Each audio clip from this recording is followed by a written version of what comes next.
This is Halftime with the Playmakers, your midweek partner with the live show. The Playmakers aired on WANM-FM 90.5 on Saturday from 12:30 to 2 p.m. I'm your host, Michael Trim Jr., aka Slim Trim, and we got some great topics today. We'll discuss the FAMU versus Alabama State game, give mid-season grades for the FAMU football team and why, thoughts on Alabama's upset loss to Vandy, and discuss which wide receiver are we taking right now, Ryan Williams or Jeremiah Smith, along with others. But to help me with this, we have some great guys in the studio. What's going on, y'all? It's your boy Jay Scott from the 813. Yo, it's the guy, EJ, a.k.a. EJR3. Every journey remember it. Let's make some more. Hey, what's going on, y'all? It's GT. They call me 3P, coming from the Seapole, Savannah, Georgia, 912. Let's get it. Alrighty, fellas. How y'all doing? Good. Alrighty. First topic, first order of business. Let's recap the FAMU versus Alabama State game. Jalen? Listen, for one, it's good to have a game because I feel like we haven't watched FAMU play football in a minute. They got another bye week this week. I'm getting real sick of this. I want to go back to Bragg. But, we took care of business. They scheduled us for our homecoming. Overall, it's good to come out with the win, but there's still some glaring issues that we have to address before we get into Jackson State and Southern, which are going to be some key games. We want to win the East. Penalties has been an issue. Although we are playing less games than our opponents in the SWAC, we're averaging just as about as many penalty yards. Turnovers, another issue. Daniel Richardson had 2 interceptions. One of them was pretty egregious, I'm not going to lie. But overall, we got our first turnover on defense. Defense is starting to pick up a little bit. Alabama State ran for some pretty good yards the first half, but we held them to 0 passing yards in the first half. Again, this was a good tune-up game. I feel like we didn't get Alabama State in their full extent. But I'm looking forward to see what they do after the bye week going into Jackson. Yeah, the FAMU versus Alabama State game went there for their homecoming, handle business. But, to this day, 3 wins don't have any convincing wins if you ask me. I feel like FAMU has to step it up. As Jay Scott said, turnovers has been a big issue. We got 4 turnovers that game. Can't happen. Have to tee up on that and basically try to make sure we don't get the same amount of flags we have. I think we can do better in terms of stopping the run as well. I think we did better second half going overall, but I got to see more out of FAMU in order to say I'm convinced about anything from them. Yeah, definitely. I don't think we've had that convincing win yet during the season, and I hope it can be against Jackson State, because they're both in the SWAC East, and if we win that game, that kind of solidifies our chances of going to the SWAC championship game and hopefully the Celebration Bowl again. What I do appreciate out of that game, though, is that on offense especially, we were talking about how Daniel Richardson wanted to spread the ball around more. We got more people involved. Ace Cobb has been a pretty good receiver for us the last 2 games. He had his first touchdown against Alabama State. So again, just kind of spreading the wealth. And on defense, Nayron Jenkins came up with a huge scoop and score that pretty much iced the game for us. But individual players like that who are older in leadership, they're going to need to take some of these younger guys under their wings, because even when we have a Daniel Richardson or Jamar Gissett leave, we're going to need to reload. Our whole theme this year has been reload and repeat.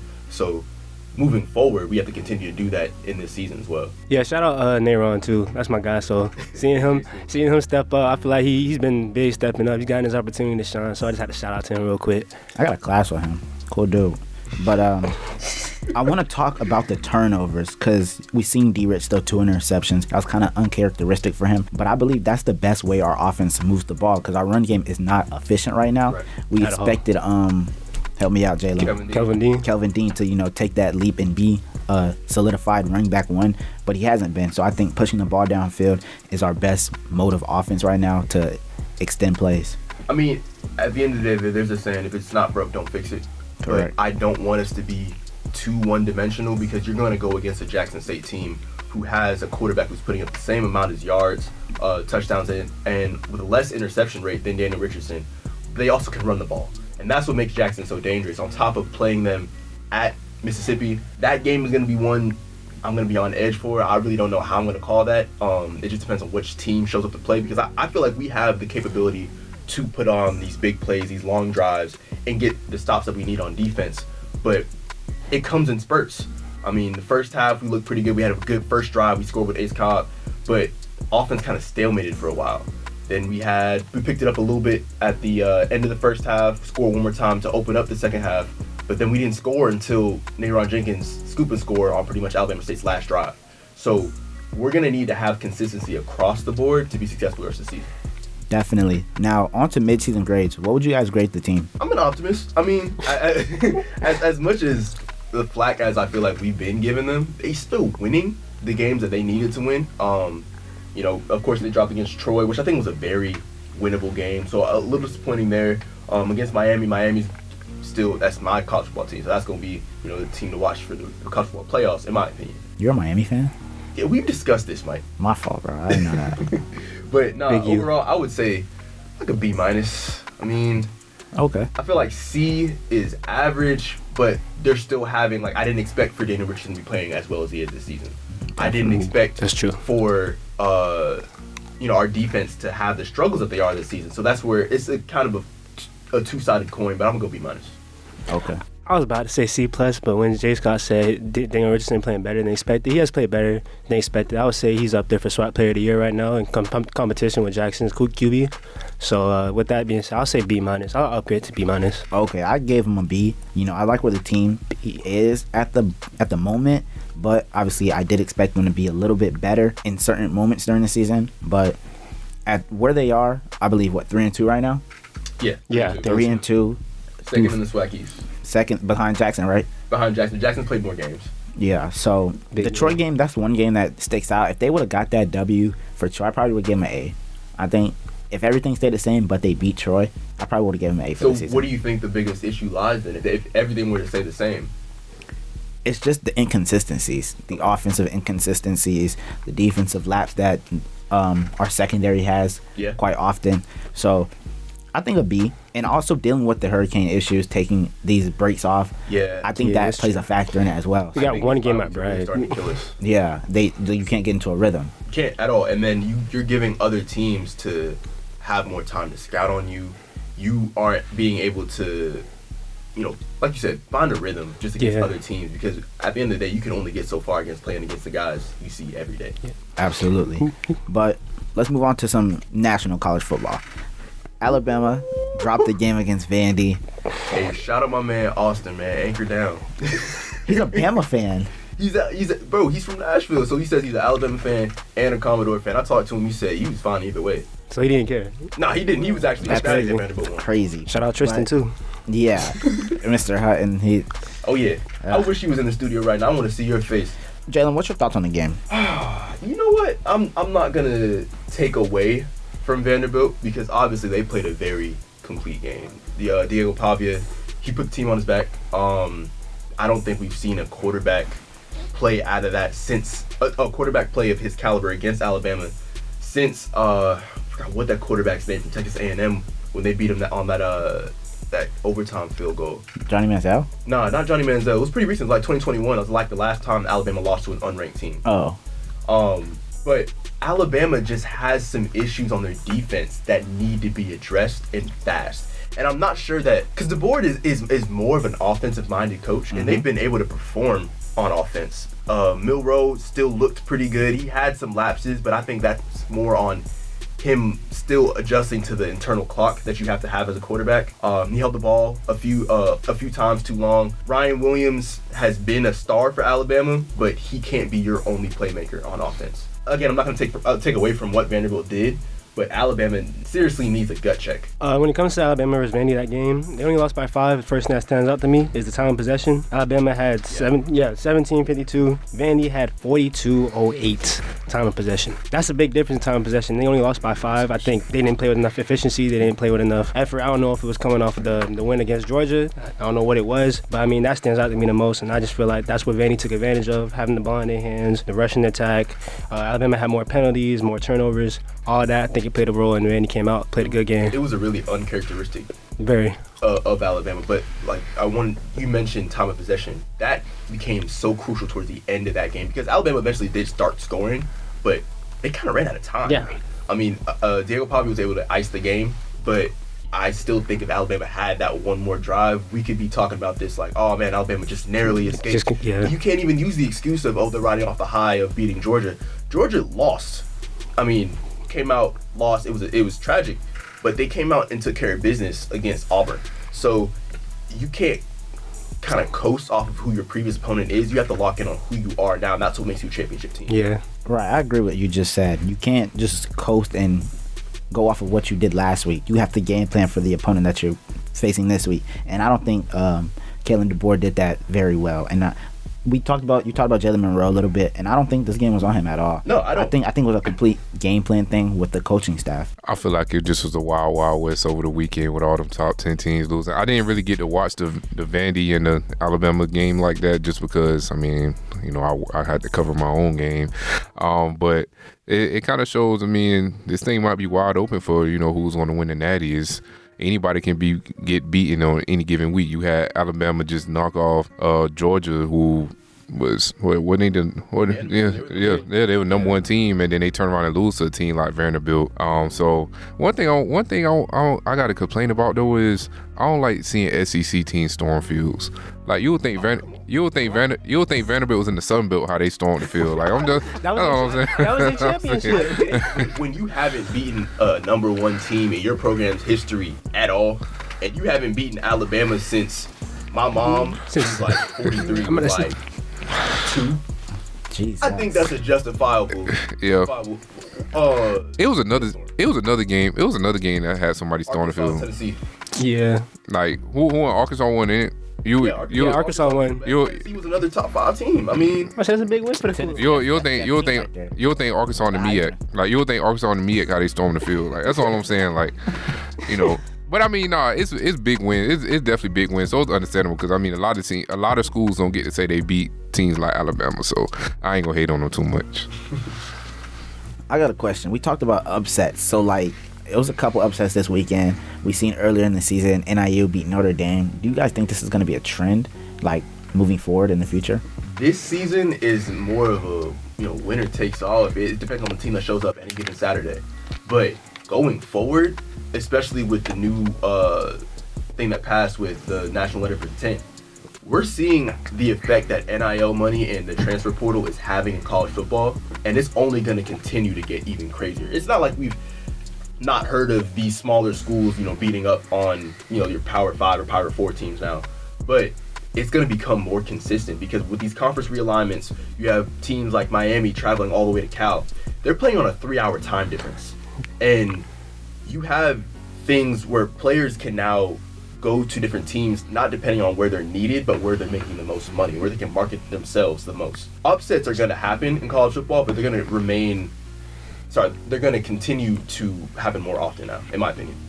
I love upsets. I love the chaos. I love, just seeing everything just get flipped around a little bit. I mean, it just, like I said, man, it adds to, I won't necessarily say parity, but it just, any given Saturday, man, anybody can get knocked off. And when you see the teams like Alabama and those top-ranked teams playing against unranked teams, everybody always think, oh, it's going to be a blowout. But when you actually see a team fight with those teams and get the victory, it just adds to the suspense. It's not more so we know who's about to win the championship this year. To me, Alabama and Vanderbilt wasn't even it was the biggest upset, but in terms of conference play, that wasn't the biggest upset. The biggest one was Minnesota-USC, because now with USC, they were projected to finish in the top 3 of the Big Ten, and now you lose against bottom feeder Big Ten team. I mean, Minnesota's no pushover, but that shakes up how that is shaped up, because now you have Michigan, Oregon, and Penn State all in the hunt. So again, this conference realignment you didn't name Ohio State. Huh? You didn't name Ohio State. Ohio State as well.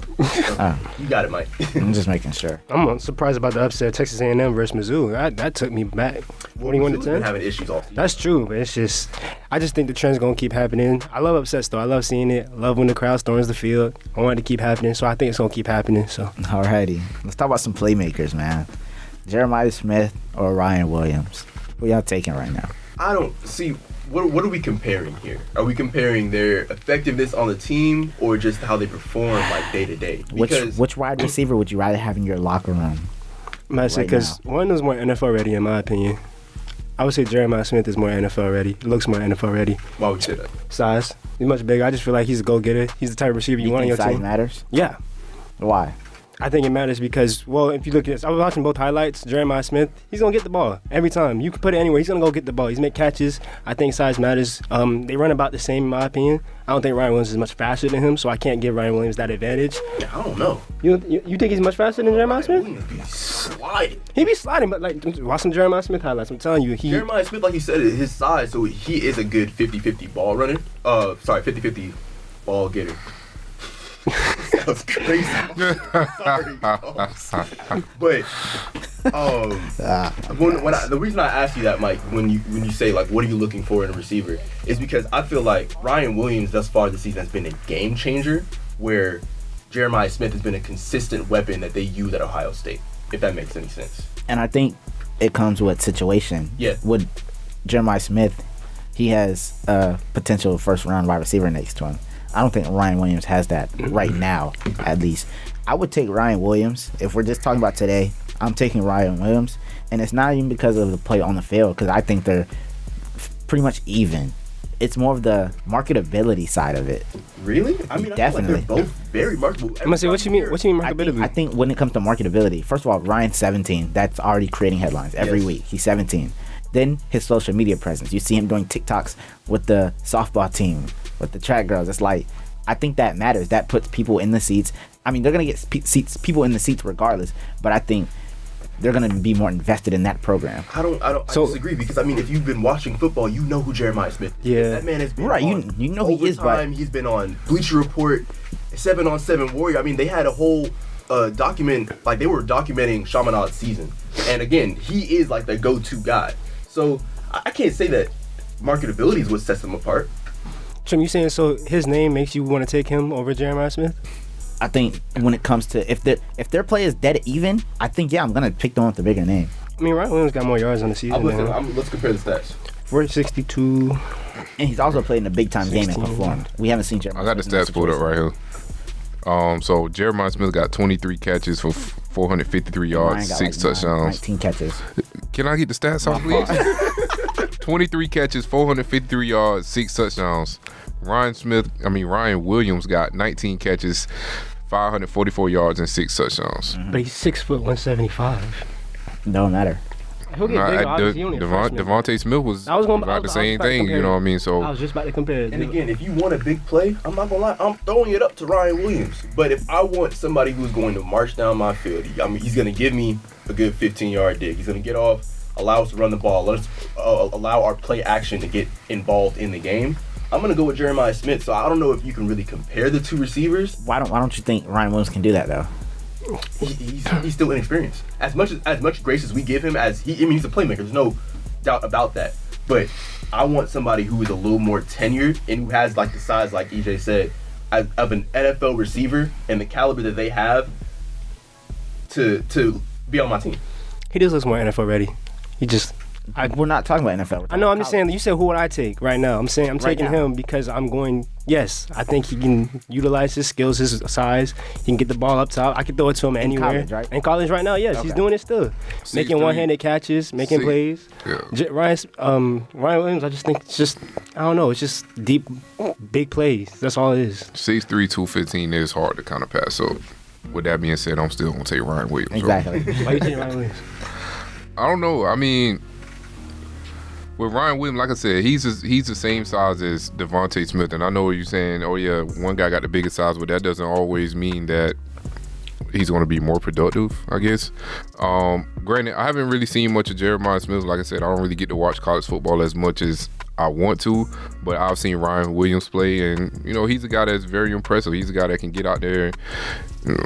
He did B2A to Georgia, you know what I mean? So, he's that guy. But also, where these guys are right now, this is not where it's always going to be. These guys are going to get more improved. So it's going to be interesting to see how these guys are going to progress as their college career going, because they still got 2 seasons at minimum that they're going to play. Alrighty.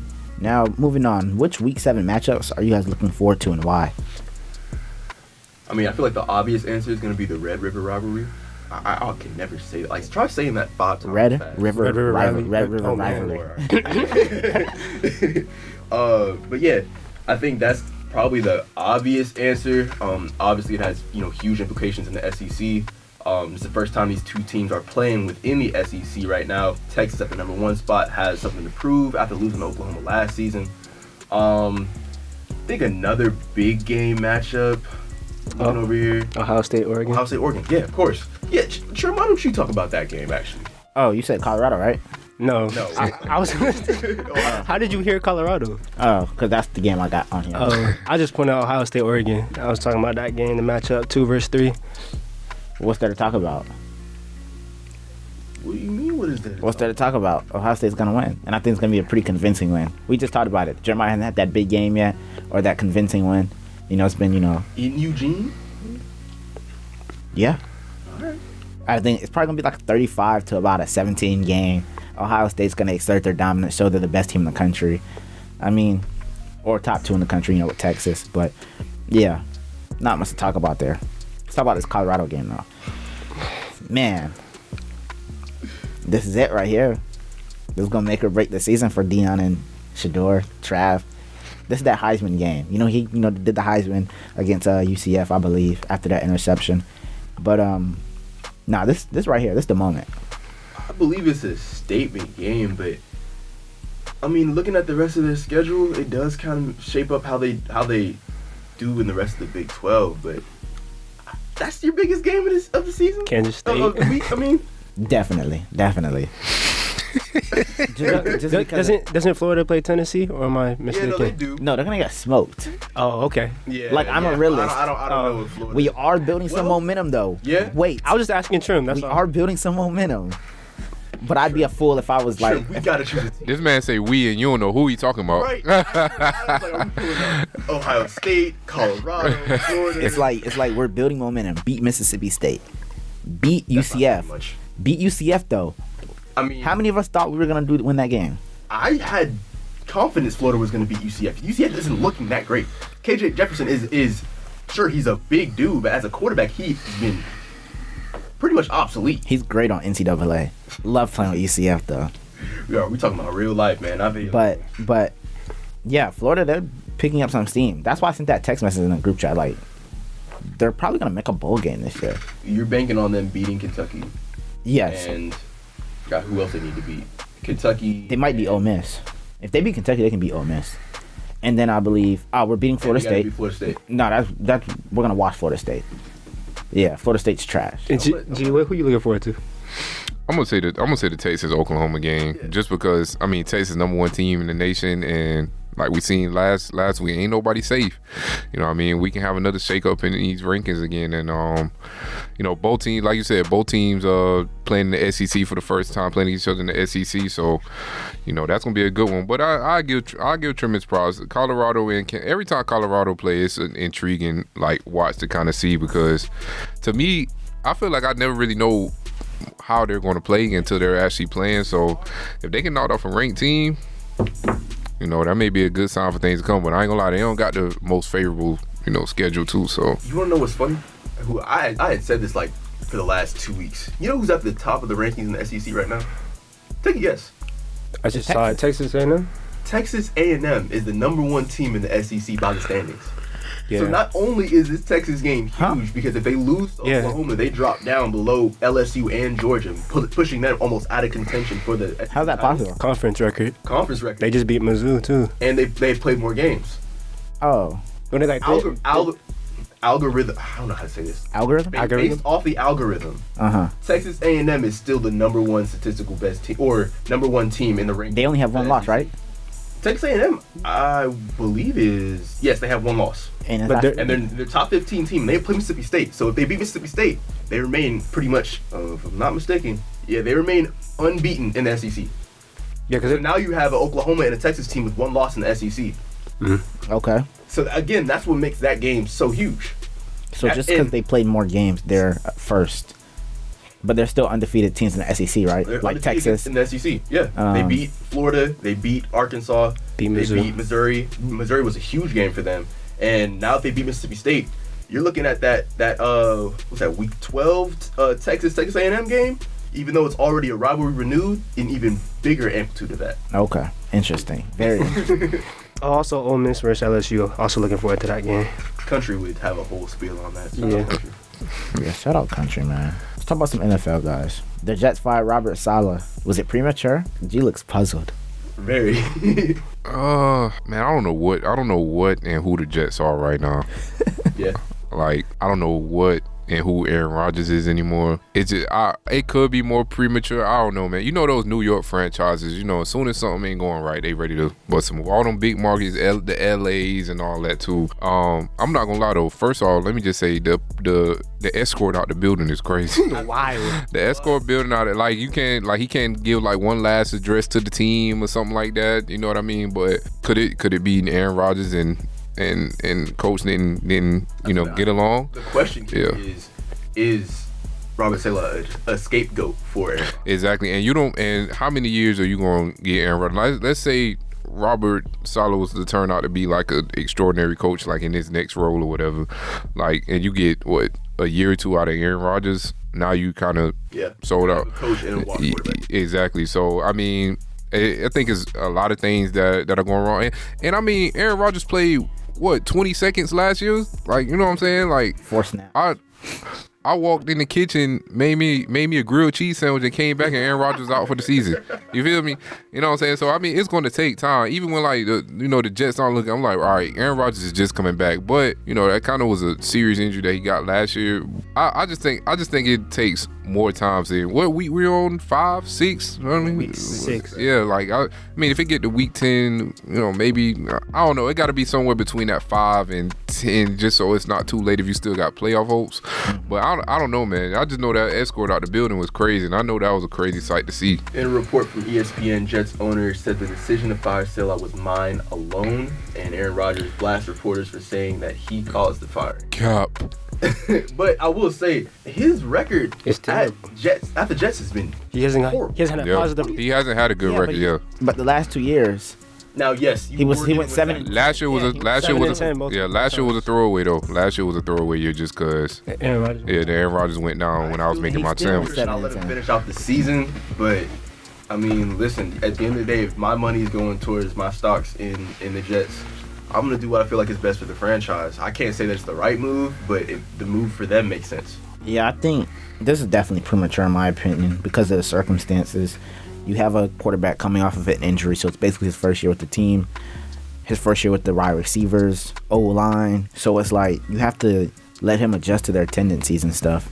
So, and yes, it was an offensive issue, so I think you let go of the coordinator first before you let go of the head coach. Absolutely. Because the head coach, his defense is amazing, but Nathaniel Hackett's offense has been like lackluster. Like you can't just put up 9 points against the Denver Broncos. You just can't do that. So, Actually, they just made the passing game coordinator their offensive play caller for the next upcoming game. Todd Downing. Yeah, I was about to say, wasn't they talking about Saleh was thinking about like switching who the play caller was or something like that? So you gonna fire him and take his idea? That's pretty much what happened, man.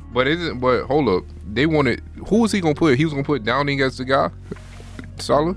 I believe. But so. isn't Hackett? That's Aaron Rodgers' guy though too. Hackett's Aaron Rodgers' guy. I don't know, man. It just sounds like it's a lot going on over there. I see some stuff we don't know, but it was premature for sure. Yeah. All right, so let's move on. Devontae Adams still on the trade market. What do you guys think is the best team that fits for Devontae? The A. No. The A. You know what I'm saying? EJ? Why the A? What you mean? If you want to win, he better come to the A. What you mean? If he want to win, he better go to the Chiefs. Oh, I thought you were about to say the Eagles. I was about to say, we already went to y'all funeral this year. My fault. Let's stay on topic. My fault. EJ, Continue. what do you think? The Chiefs. Yeah. The Chiefs missing out on receivers, Rasheed Rice, Hollywood Brown. I think that's a good feeling. I think it's good to see Mahomes get a playmaking receiver like that, be able to help the offense out a little more. Not just have Travis Kelce, but also have Worthy and Adams. That would be a good dynamic duo between those two. So I think he also teach Worthy a couple of things as well. So I like where your head at, but do we need him? who's we? I'm not with you. No. I'm not. I know what you're saying. Hold on. No, He said we, and I 5 teams just ran through my mind when he said we. You gotta spin the wheel. Do we need him? I like this Xavier Worthy kid. He's been playing some really good ball. But You gonna rely on Juju as your receiver too? no. So then I think Adams is the next best guy to go for if he's on the trade block. When you got 15, it really don't matter who 1, 2, or 3 in the line. Do y'all see a world where he reunite with Aaron Rodgers? Yeah. Definitely. Yeah. I was gonna say Jets with my second team. Yeah. I think that would be a weird fit with Garrett The Wilson. coaching switch going on right now, I Yeah. just don't see it happening. Yeah, exactly. I don't think you want to go to a worse situation. Like, you Yeah. want to go to a good situation. So I I was gonna think say, Yeah. it depends on what he wants as a player. So I got 2 destinations that nobody's really been talking about. Either the Commanders. Oh my gosh, that was my team. Keep going. Either the Commanders or I was listening to Stephen A. And listen, say what you want about Stephen A. But sometimes he ball. and I'm not saying that he don't all the time, but he'd be outlandish. But he would made a case for Devontae Adams going to the Cowboys. And the more I listen to it, the more I'm starting to piece the puzzle together. If you're having an offense that is struggling without a running identity, right? You're banking on paying Dak Prescott all this money. What are you as a coach, coordinator, and owner trying to do to elevate your offense if you can't run the ball? You're going to give him more weapons to throw to. If you want a player who's going to push for the max contract you can get and wanting to win and at least change the culture of a team, Cowboys may be the way to go. That sounds weird, but I can actually see that. Their running game is non-existent. Brandon Cooks looks slow out there. I mean, Devontae Adams would be actually a pretty good fit. But as an Eagles fan, no, I don't want that to happen. We good. Yeah, so Jalen already spoiled it for me.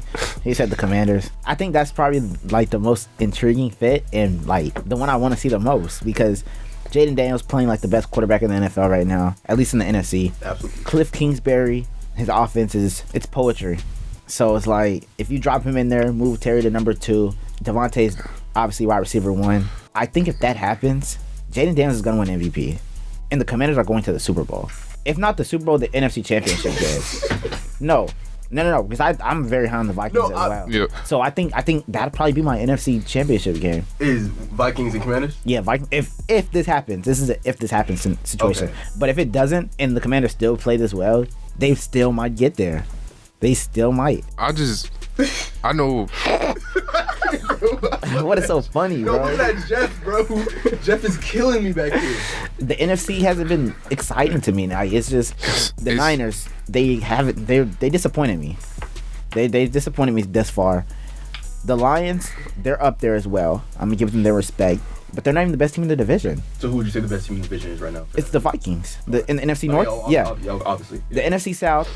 They gonna spend too much time during the season fighting each other. They're just a wild card team that's gonna lose. Get a home field game. Probably drop it to a better opponent. Wow, the NFC East is pretty bad. I didn't realize it's that bad. Okay. Yeah, the Commanders are gonna command that division and win it. So Bro, thought that was so funny. I didn't think it was funny, but you know. Never mind. It's cool. What you finna say, EJ? You said the NFC East is bad? Yes. It's terrible. If you're gonna look. I don't think it's terrible. And your team is in it, right? Yeah. Yeah. Eagles have not been playing well. I'm not gonna say Eagles. I'm saying the Giants have been playing much better than I think people give them credit for. That deep. Yeah, the record says 2-3, but their defense, they had 7 sacks against the Seahawks last game or something like that. That's not saying something. I'm getting in the backfield with the Seahawks. Okay. I think the NFC East isn't as bad as people give it credit for. I think the Eagles, I'm not going to use injuries as an excuse. People tell me not to do that, but I think let the Eagles come back healthy. Let us get A.J. Brown, Devontae Smith back. Let the game come back to them. What happens if they keep turning the ball over? I was just about to get there. You know what? That's the topic coming up. I'm going to wait. We're already here. Okay. Who's had the bigger I'll admit. That's the question. Who's had the bigger letdown so far? The Cowboys or the Eagles? What I was going to say about Hurts is you are all 100% right. He has a hero ball mentality, and it causes turnovers a lot of times. However, I cannot say the Eagles are a letdown, considering that they had a 1-point loss to the Atlanta Falcons that happened because Saquon Barkley has my hands for some reason out there. You got... Can I interrupt you real quick? Go ahead. So, let's just talk about, let's just say NFL teams. If the Atlanta Falcons lose a game by 3 points, and the Eagles lose a game by 1 point, they both lost, right? Yeah. It doesn't matter how many points. Y'all lost, but keep going. Okay. Anyways, my point being, we don't have, you saying letdown, we're comparing us to the Cowboys. I'm saying our losses, except for the loss against the Buccaneers, where we played in 200-degree weather on a 1 p.m. in Tampa Bay. Yes. No, that mattered. I don't care. That mattered. That game, without Devontae Smith, no Lane Johnson, no A.J. Brown. Can y'all give us some slack, please? Can y'all give us some slack? 33! Now, if I say this, I'll be getting cooked in the group chat saying, oh, the Falcons just suck. Because I was told my team was going to go 0-5. Who said that? Who said you? I don't even remember saying that. Anyways. I can pull up the message right now. And he do. It wasn't none of y'all, though. Okay. Anyways. But it don't matter. None of y'all came for the backup. That's the thing, though. Let me lock in and just say this. As for the Eagles, my biggest take to say, the Saints were 2-0, looked good, blew out the Cowboys, and the Panthers, they look good, right? Then what happened? Who they play? When the losses start? When they played us. with no A.J. Brown, Devontae Smith out with a concussion, no Lane Johnson. How can we be a letdown? I don't think we're a letdown. I think we're not as good. I think we expected us to be better, but I think with the circumstance that we're under, I can't say that I'm mad at where we are. We're 2-2, coming off a bye week, about to play Cleveland Browns. I think it could be much better, but I'm not gonna say it's a letdown. I think we can easily still win the division. I don't think the Cowboys signed anybody in free agency, and if they did, it was very minimal. Y'all signed Saquon Barkley, and y'all are trash. Like, what makes you say what makes you say we're trash? Like, what's the why? We have one bad loss. I'm looking at it now. Y'all have 2 games where y'all scored under 17 points. The offense is not scoring the ball well. The defense, it's decent, but it's decent. It's decent, and y'all turn the ball over way too much. You saying it's okay? We turn the ball over way too much. That's the one thing you said that was right. Our red zone defense is very efficient. It's the reason why we beat the Packers in Brazil. I just feel like you can't say our defense is trash or terrible in any way. I think our defense is why we've been in these games. Offensively, I'll give you that. However, I'm saying we have to look at the circumstance that they're under. If Chris Godwin and Mike Evans went out right now, and Tristan Wirfs was out as well, you mean to tell me the Buccaneers gonna look like the same team? We don't know. Oh, okay. The Buccaneers don't What's have going on? Is there like a rift between Jalen Hurts and Sirianni just from your assessment? From my assessment, yes, I feel like Hurts, it's a mentality thing too. I mean, Jeff has said this in the group chat too. He just want to play hero ball. His pocket presence is terrible. He never knows, like, it's times when he should take off and he doesn't. It's times where he gets fumbles, like him staying in the pocket too long, trying to force a play. He doesn't look like how he did when we went to the Super Bowl. Yeah. I'll say that.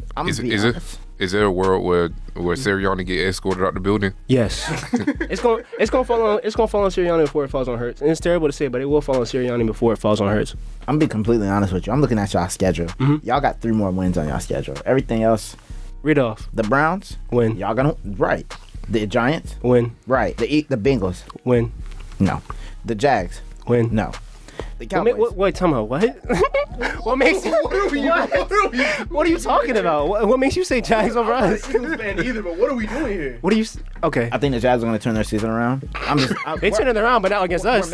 It'll start with us. I'm thinking the Jags will turn their season around. It'll start with us. The Cowboys. Get this down so we can have this for the Cowboys. The Cowboys are going to beat y'all. The Commanders wash y'all. The Rams probably wash y'all too. The Ravens definitely going to wash y'all. Y'all got the Panthers game. That's y'all 3rd game that y'all going to win. Steelers, Commanders, Cowboys again. Oh, I forgot. I just seen the Giants game. Y'all gonna win 4 games.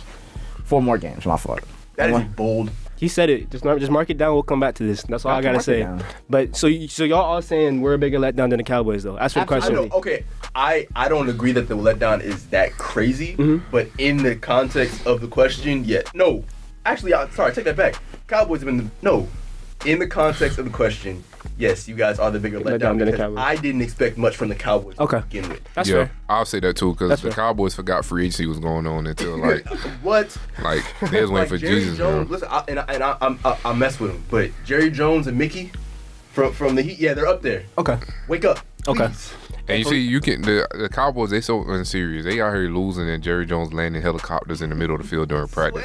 Come on, man. From that context, okay, but I just look at it. They're supposed to be a top 5 defense. You let the Saints put up 44 on you. You letting Justin. Well, they let decent against Justin Fields and the Steelers, but I still think they should play much better against the Steelers defensively. I don't know. I think that there's still a letdown somewhere in the Cowboys. It's both letdowns, but I really wasn't expecting much from the Cowboys just for that reason. Like I said, they didn't. I just think their rushing game is nobody was expecting. There was no nothing during the offseason. And when you signed Saquon, we were thinking like this Eagles team could really be special. I feel like sure you're struggling off the offensive line, but you signed Saquon, you signed Paris Campbell, you signed CJ. You say Paris Campbell? Mekhi Becton. You signed Landon Johnson Jr. is one of the most penalized players in the NFL. I'll give you that. Call that as you said who? CJ Gardner Johnson. Oh, okay. The safety. Okay. Right. You're right. Yeah. And then you also signed Devin White. Like he just got released. Yeah. Oh, okay. They made moves. The Cowboys' biggest move was bring back Ezekiel Elliott, and Eric Kendricks. That was a good move. But they didn't make no moves for us. So. Okay. I don't know. 44 points by Derek Carr and the Saints just screams out to me something's not right with the Cowboys defense. Everyone played then too. But nobody expected the Cowboys to be this world beater in the NFC. They didn't make no moves. Okay. I only thing I thought of them was the rushing game was going to be terrible. I didn't think they brought in the running backs they needed to. I think the defense should have still been the same. I think the passing game should have still been the same. And it's no hate. It's just because I like Jalen Hurts. I'm a really big fan.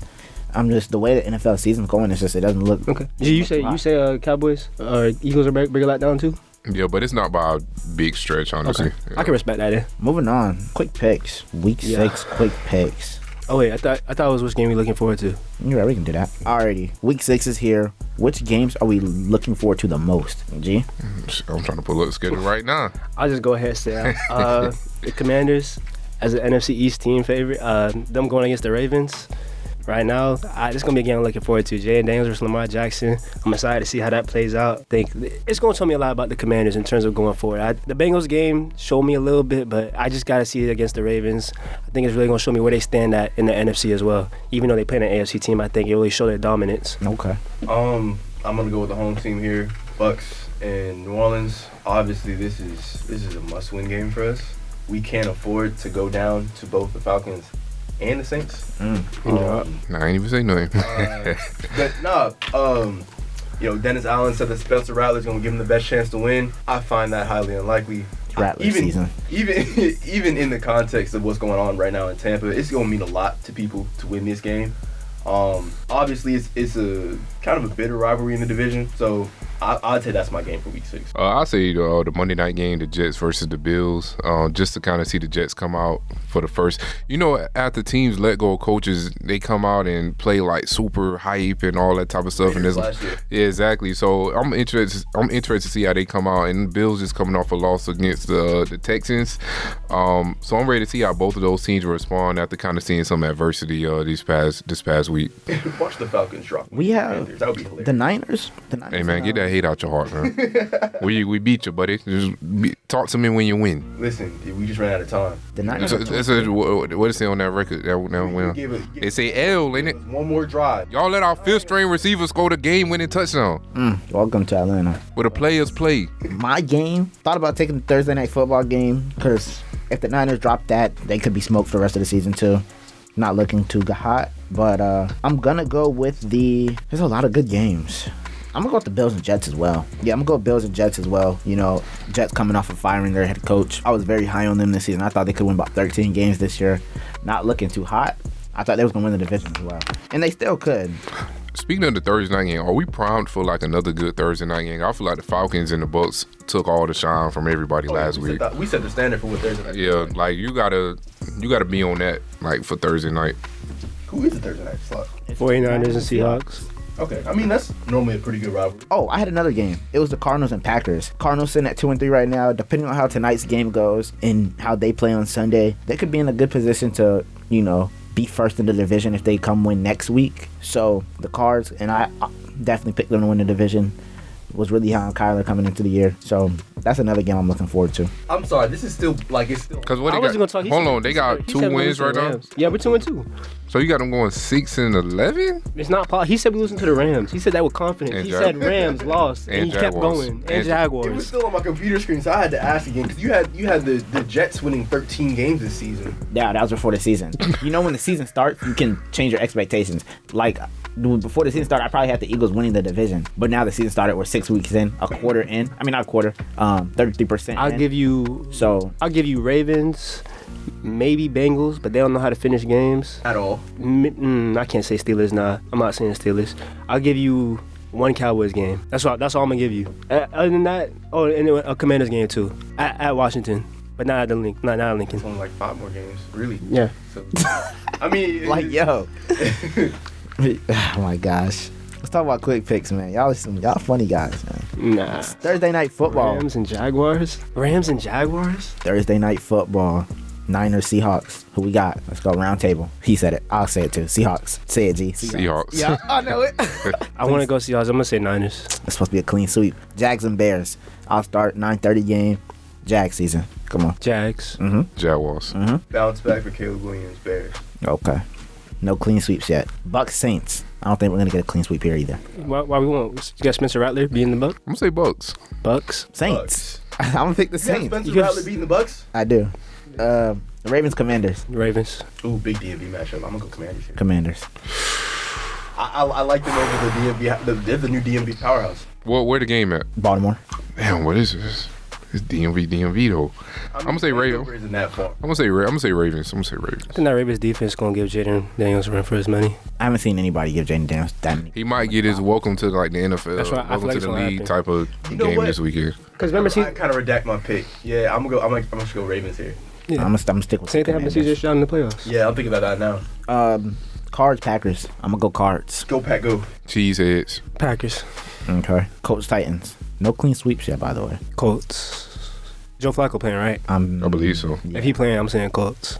Colts are too banged up for me right now. I think that the Titans have much more to lose than to win right now. So I'm gonna go Titans here. I'm gonna say Flacco on the Colts. Yeah, I'm gonna take the Colts as well. I could clean sweep probably right here. Texas, Patriots. Texans. You were way too. Wait, Drake May starting, right? Yeah, that's why I hesitated. Just as Drake may start. Just say Texans. Just say no. Texans. Just say Texans. I don't know. I'm gonna go with the Texans though. It's the safest pick. But I'm excited to see how Drake May looks. Keep an eye on that game. Browns, Eagles. Eagles. That's that game I told you I was gonna win. One of the 4. Eagles. Yeah, Eagles. I had to think. I was like, did he say he's gonna win that game? Yeah, Eagles. Okay, Broncos, Chargers. I'm gonna go Broncos. I can't bet against the Broncos. They've been finding a way to win games. They keep finding ways to win games. It's What like, they did to us, man. I was like, all right, I look at the Broncos with a new level of respect. I'm gonna go Broncos here. but Chargers coming off a bye week though. I don't know. Yeah, that's not always a good thing though. It's not always a good thing. Yeah. That's what I'm trying to figure out. I'm gonna go Chargers. I'm Put faith in the Chargers. gonna say Broncos. Steelers, Raiders. Steelers. Steelers. Falcons, Panthers. Panthers. I'm just saying the Panthers have the way to do the funniest thing ever. Upset of the week. What? I mean, Panthers. our whole division would just look crazy. Did you hear me? Panthers. Upset of the week. Georgia on my mind. Georgia. I'm taking the Falcons, man. Come on now, be for real. That's my upset of the week. Let's go Andy Dalton. Yeah, I ain't gonna lie. I'm putting. Y'all picking that off based off of hate though. Y'all No, it's no hate. It's no hate. Like I It's already no got hate. the storyline in The my Panthers head. That's what I want to see. Andy Dalton go out there. He get hurt. Bryce Young come in 4th quarter, win the game. Why'd you listen on he's man wishing injuries? What man, make your pick, man. I said Panthers. Okay. Not alright. Lions, Cowboys. I'm thinking of Lions. Yeah, I'm gonna say Lions. Who home? Nice. Lions, Cowboys. The Lions are home? No, you didn't answer. No, I'm saying like who's home? Like Oh, Cowboys. It's in Dallas. I'm gonna go Cowboys. I didn't even look at the Cowboys schedule. Bengals, Giants. Well, first of all, why is this a Sunday night game? I didn't even see the time slot for that. Wow. Why? Can somebody answer that before we answer? The Giants been playing better. No NFL flex games? Yeah, but the Ravens and Commanders see game. this. The Ravens Commanders game. It could be a on good CBS. game. Why? It could be a good game. Why? This could be a good game. It could be a good game. I'm gonna take the Bengals though. So that Giants defense, like, it's something about them. I've been liking watching them play. I gotta agree with EJ here. I'm gonna go Giants. All right. Wait, whoa. You're taking the Giants? Yeah, I'm taking the Giants. I said I like watching the Giants defense play. I didn't say I was taking the Giants. I'm going with the Bengals. My fault. What? Bills, Jets. I'm going with the Jets. I'm gonna say the Jets because they gonna get that new coach boost type of thing. Yeah. I'm gonna go Bills. There's too much controversy going on in New York right now. Well, it's still New York, but other part of New York. The Jets gonna win and the next thing gonna be like, well, was what the boy name that got escorted? Was Robert the problem? I don't think that'll be the case either. Aaron Rodgers gonna go out and throw like 500 and then gonna be like, oh. But I will say though, on the flip side of that, if Aaron Rodgers plays poor, people are gonna look at that coaching decision very differently. I feel like this game could be a shootout. It could be. The Bills coming off back-to-back losses. I think this is a statement game for them.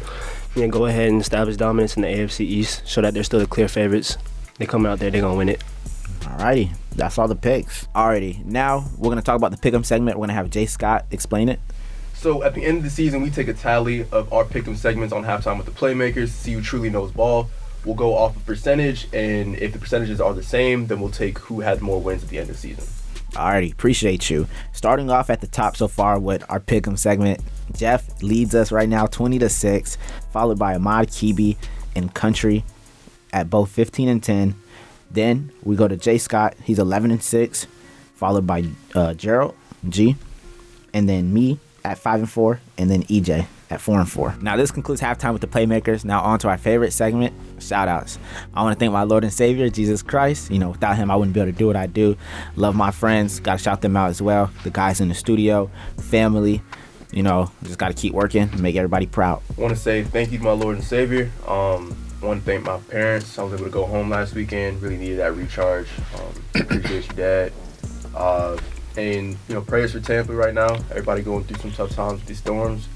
Keep your head up. I want to shout out my Lord and Savior, sending prayers to everyone affected by Hurricane Milton. And also shout out to the last week of football. I mean, all the upsets, all the good games. So shout out to all that. Yeah, man. First off, shout out to God, man. Shout out to the city, Savannah, Georgia. Shout out to everybody and prayers to everybody affected by Hurricane Milton and Hurricane Helene. Thoughts are with you. Hope everybody shaking back good. And right now, my favorite number is 64 because I got 64 days till I graduate. Yes, sir. Yes, sir. Yes, sir.